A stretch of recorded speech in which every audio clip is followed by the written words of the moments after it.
Hello बच्चों। बच्चों आज हम ट्वेल्थ क्लास का चैप्टर नंबर 1 लास्ट लेसन करेंगे जो है हमारी बुक फ्लैमिंगो से। चलिए बेटा स्टार्ट करते हैं। तो इसमें आपको मैं कंप्लीट समरी बताता हूँ बेटा। देखिए बेटे, जो जैसे कि चैप्टर का नाम है लास्ट लेसन, तो ये एक टीचर का लास्ट लेसन है जो कि एक फ्रेंच टीचर है। तो बेटे इसमें क्या है, मेन कैरेक्टर दो हैं, एक है फ्रेंच और दूसरा है एम हैमल। तो सबसे पहले हम बात करते हैं फ्रेंच की। फ्रेंच क्या है भाई, एक फ्रेंच स्टूडेंट है, did not know about participles, wants to spend his time out of the school, scared from Mr. Hamel, don't know how to read and write French, grammar and history books are now his old friends। देखिए बेटे, French student है, French एक participles के बारे में कुछ नहीं जानता और अपना सारा समय स्कूल से बाहर बिताना चाहता है। मिस्टर हैमल्स की डांट से डरता है। उसको फ्रेंच लैंग्वेज लिखना, ना बोलना, ना पढ़ना कुछ नहीं आता। ग्रामर और हिस्ट्री टीचर उसको पहले क्या लगते थे, बोझ लगते थे, जो अब उसको फ्रेंड लग रहे हैं। तो ये तो है फ्रेंच के बारे में। इसके बाद आता है एम हैमल, जो दूसरा करेक्टर है हमारा। ये एक फ्रेंच टीचर है जिसने beautiful green coat, frilled shirt और लिटिल ब्लैक सिल्क कैप पहनी हुई है। वो इस स्कूल में 40 ईयर्स स्पेंड कर चुका है as a French teacher. Not interested to teach student, बच्चों को पढ़ाने में कोई रुचि नहीं है।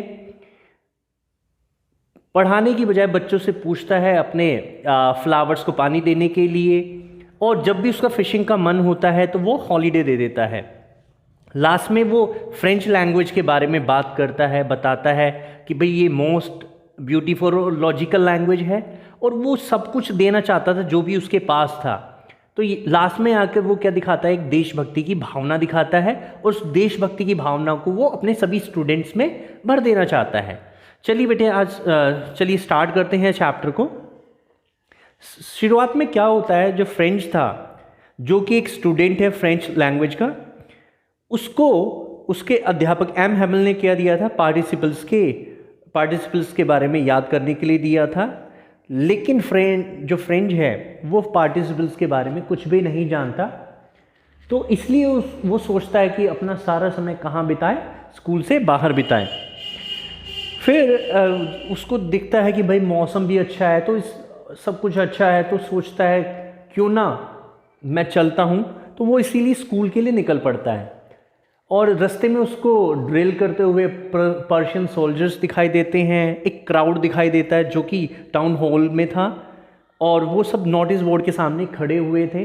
पहले तो उसने सोचा कि मैं यहाँ रुक जाता हूँ और देखता हूँ कि लोग क्यों इकट्ठा हुए हैं, लेकिन फिर सोचने लगा कि लास्ट 2 ईयर से जो भी बुरी खबरें आ रही थी वो इसी नोटिस से आ रही थी, शायद इस बार भी कोई बुरी खबर होगी। बट फिर वो आगे बढ़ता है, तो उसको जो शहर का क्या था, ब्लैक स्मिथ था, वॉचर जो था, वो उसको आवाज़ देता है, लेकिन वो रुकता नहीं। और जबकि जो ब्लैक स्मिथ है वो उसको बोलता है कि बेटा तुम कुछ ही समय में क्या है स्कूल पहुंच जाओगे। बट वो सोचता है कि शायद ये उसका मजाक उड़ा रहा है, क्योंकि ये तेज़ी से कदम रख रहा था। तो वही इसके बाद जो फ्रेंच है वो कहाँ, जो फ्रेंच है, सॉरी फ्रेंच नहीं, फ्रेंच कहाँ पहुंच जाता है बेटे, जो फ्रेंच था वो कहाँ पहुंच जाता है बेटे, वो अपनी स्कूल की स्ट्रीट में पहुंच जाता है, जहां से अक्सर क्या था, बच्चों के हस्टल एंड बस्टल की आवाज़ें, यानी कि जो बच्चे थे डेस्कों को अंदर बाहर करते थे, कभी कभार टीचर्स के रूलर की साउंड आ जाता था, और छोटे जो बच्चे होते थे वो एक साउंड में क्या थे, अपने चैप्टर को रिवाइज कर रहे होते थे, उसका साउंड आता था। लेकिन आज ऐसा कुछ भी प्रतीत नहीं हो रहा था, तो उसको बिल्कुल अजीब लग रहा था, और इसीलिए वो सोचने लगता है कि क्या आज संडे तो नहीं है, क्या वो संडे के दिन तो स्कूल नहीं आ गया है। फिर वो जैसे ही स्कूल में एंटर करता है, विंडो से अपने बच्चों को, अपनी क्लास के बच्चों को देखता है, अपने क्लासमेट्स को देखता है कि वो सब ऑलरेडी पहले से डेस्कों पर बैठे हुए हैं, और सभी बड़े इंटरेस्टेड, बड़े शांत हैं और क्लास में पढ़ रहे हैं। तो ये सोचता है कि मैं कैसे जाऊं, अगर मैं जाता हूं तो मुझे सभी के सामने से होकर जाना पड़ेगा। उसको डर था कहीं उसका जो टीचर है उसको डांटे ना। लेकिन फिर भी वो क्या है, क्लास के अंदर एंटर करता है और मिस्टर हैमल उसको देखकर उसको गुस्सा नहीं करते हैं, बल्कि उसको बोलते हैं कि फ्रेंच, हम जल्दी करो बेटा, तुम लेट हो गए, हमने तुम्हारे बिना ही लेसन स्टार्ट कर दिया था। तो फ्रेंच जल्दी से अपने डेस्क पर बैठ जाता है और जब उसका जो भय था, जो डर था, वो जब थोड़ा सा कम होता है तब उसको रियलाइज़ होता है कि आज जो हमारे सर हैं उन्होंने beautiful green coat frill shirt और लिटिल ब्लैक सिल्क कैप पहनी हुई है, जो अक्सर कब पहना करते थे, जब कोई भी एनुअल प्राइज डे होता था या कभी भी इंस्पेक्शन डे होता था, ऐसे स्पेशल ओकेजन्स पे ही पहना करते थे। फिर सोचता कि आज कौन सा ओकेजन है, और उसकी स्ट्रेंज उसके माइंड में एक और चीज़ चल रही होती है जो सबसे बड़ा उसके लिए एक सरप्राइज था, कि जो डेस्क्स अक्सर जो बैक बेंचेस होते थे खाली होते थे, आज उन पर गांव के पुराने लोग, बूढ़े लोग बैठे हुए थे, जिसमें कौन था, एक हॉजर था और ओल्ड पोस्टमैन था और ओल्ड मेयर थे। तो उनको ये समझ नहीं आता, इसको फ्रेंच को ये समझ नहीं आता कि भाई ये लोग यहाँ क्यों बैठे हुए हैं। लेकिन फिर जब मिस्टर हैमल बताते हैं कि ये आज मेरा क्या है, लास्ट लेसन है, कल से एल्सेस की स्कूल में, एल्सेस और लोरेन के स्कूल में क्या है, जर्मन पढ़ाई जाएगी और एक कल नया टीचर आने वाला है। तो आज मैं चाहता हूं कि सभी बच्चे बड़े अटेंटिव रहें क्लास में और मेरी बातें सुने।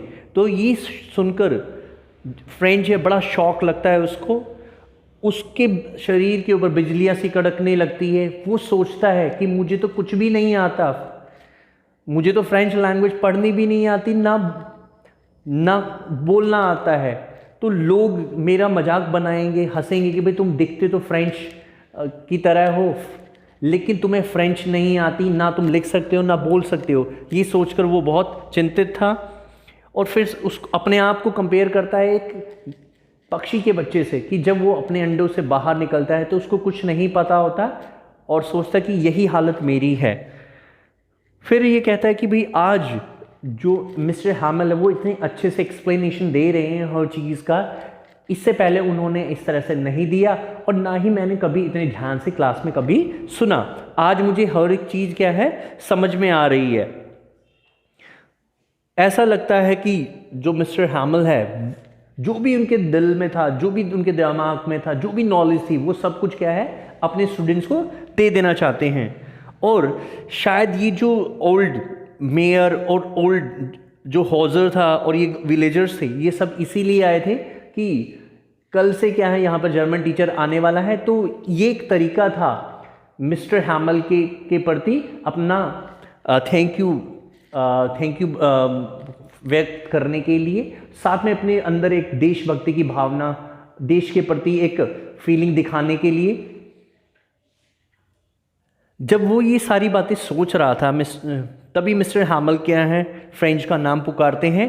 तो फ्रेंच अपना नाम सुनकर क्या खड़ा हो जाता है और पार्टिसिपल्स को एक्सप्लेन करने लगता है, लेकिन उसको पार्टिसिपल्स आता नहीं था। उसने अभी एक शब्द ही बोला था, उसमें कई शब्दों को उसने क्या करा था, मिक्स कर दिया था, आगे पीछे कर दिया था।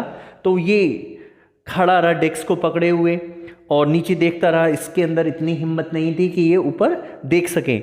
लेकिन तभी मिस्टर हैमल कहते हैं, फ्रेंच बैठ जाओ बेटा, इसमें तुम्हारी गलती नहीं है, ये सब गलती हम लोगों की है। हम लोग क्या है एलसीएस में हम लोग क्या सोचते हैं कि हम इसको कल कर लेंगे, परसों कर लेंगे, कि हमारे पास बहुत टाइम है, देखो ये समय अब हमें कहाँ ले आया है। और इवन तुम्हारे पेरेंट्स भी तुम्हारी एजुकेशन के प्रति क्या है इतने चिंतित नहीं है, इसकी बजाय वो तुम्हें कहाँ भेज देते हैं, फील्ड्स में काम कराना पसंद करते हैं, फैक्ट्रीज़ में काम कराना पसंद करते हैं।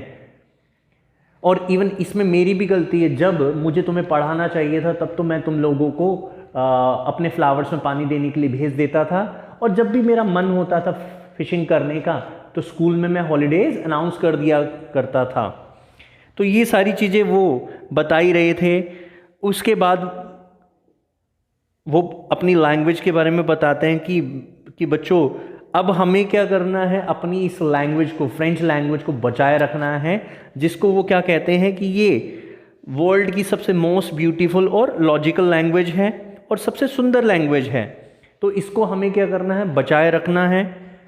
और साथ में वो एक्सप्लेन करते हैं कि जब भी कोई किसी व्यक्ति को गुलाम बनाता है तो सबसे पहले वो क्या करता है, उसकी लैंग्वेज पे कंट्रोल करता है, बिकॉज लैंग्वेज ही क्या होता है, की होती है व्यक्ति को गुलाम बनाने के लिए। तो इसलिए वो सभी से रिक्वेस्ट करते हैं कि हमें अपनी लैंग्वेज को बचाए रखना है। इसके बाद जो मिस्टर हामल होते हैं वो ग्रामर में एक लेसन पढ़ाते हैं।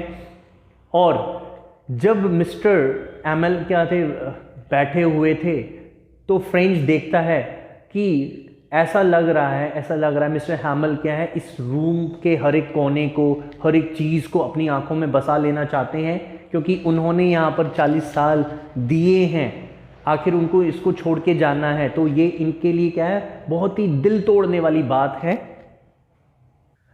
इसके बाद ग्रामर के बाद हमें लेसन दिया गया राइटिंग में। उस दिन मिस्टर हैमल क्या थे, हमारे लिए न्यू कॉपीज़ लेकर आए थे, जिनके चारों ओर फ्रांस एल्सेस लिखा हुआ था। वो बिल्कुल छोटे झंडों की तरह, फ्लैग्स की भांति पूरी क्लासरूम में दिखाई दे रहे थे। कुछ डेस्क पे, कुछ क्लास के बेंचेस पे, कुछ इधर उधर। तो स्कूल रूम पूरी तरीके से इन्हीं से भरा हुआ था। तभी मैं अचानक से सोचने लगता हूँ कि आज सभी लोग कितने शांत हैं, कितने काम बैठे हुए हैं, और रूम के अंदर कोई साउंड नहीं है सिवाय पेन से पेपर पर लिखने का साउंड था। इवन छोटे बच्चों ने भी, इवन जो छोटे बच्चे थे उन्होंने भी बीटल्स को नोटिस नहीं किया, जो कि यहाँ घूम रहे थे। सब इतने मगन थे कि हर चीज़ को वो जानना चाह रहे थे। तभी फ्रेंच क्या है, सोचता है, उन पिजन्स के बारे में सोचता है कि क्या पिजन्स को भी अब जर्मन लैंग्वेज में गाना होगा, क्या जो जर्मन वाले हैं क्या उनको भी मजबूर करेंगे। जब ये लेसन पूरा हुआ तो ये सोचने लगा, फ्रेंच सोचता है कि भाई जो ग्रामर और हिस्ट्री की बुक्स मुझे बोझ लगती थी, अब वो मुझे ऐसा प्रतीत हो रहा है कि जैसे मेरे पुराने मित्र हैं और मैं इनको छोड़ना नहीं चाहता। वो सोचता है कि काश मैं पढ़ लेता तो कितना अच्छा होता। अब जब इनका राइटिंग में चैप्टर कंप्लीट होता है तो तभी ये देखता है मिस्टर हैमल क्या था, बिल्कुल ऐसे बैठे होते जैसे कि कुछ है ही नहीं, इमोशनलेस बैठे होते हैं, और वो हर चीज़ को बिल्कुल देख रहे थे, और ऐसा लग रहा था कि वो कुछ बोलना चाहते हैं, इमोशनल थे लेकिन बोल नहीं पाए। और तभी क्या था, जो उनकी सिस्टर थी शायद वो रूम के ऊपर क्या कर रही थी, कुछ पैकिंग कर रही थी, क्योंकि उनको आखिर अगले दिन जाना ही था, और इसीलिए वो ट्रंक को खोल रही थी, कभी बंद कर रही थी, उसका साउंड आ रहा था। देखिए इसके बाद क्या होता है, मिस्टर हैमल कुछ बोलना चाहते थे लेकिन वो इतने इमोशनल थे कि बोल नहीं पाए, और इसीलिए एक चौक लेते हैं और बोर्ड की तरफ बढ़ते हैं और उस पर लिख देते हैं वीवा ला फ्रांस। और उसके बाद तभी क्या है, अलार्म चर्च क्लॉक पे 12 बज जाते हैं और एंजलस आ जाती है। तो इसका मतलब था कि अब जो पर्शियन जो सोल्जर्स थे वो ड्रिल करते हुए वापस लौट रहे थे, और मिस्टर हैमल ने हम लोगों को इशारा कर दिया कि अब क्लास ओवर हो चुकी है। तो ये था बेटा लास्ट लेसन की समरी। आई होप आपको समझ आया होगा। मैंने पूरी कोशिश की इसको सिंपल से सिंपल लैंग्वेज में आपको समझाने की। तो बेटे आप अगर कोई भी डाउट होता है फिर भी आप लोग मुझे कमेंट्स बॉक्स में कमेंट छोड़ सकते हो। आई होप आप सबको समझ आया होगा। और जिस भी बच्चे ने मेरा चैनल सब्सक्राइब ना किया हो वो चैनल सब्सक्राइब कर दे और बेल आइकन ज़रूर प्रेस करे बेटा। थैंक यू बच्चों।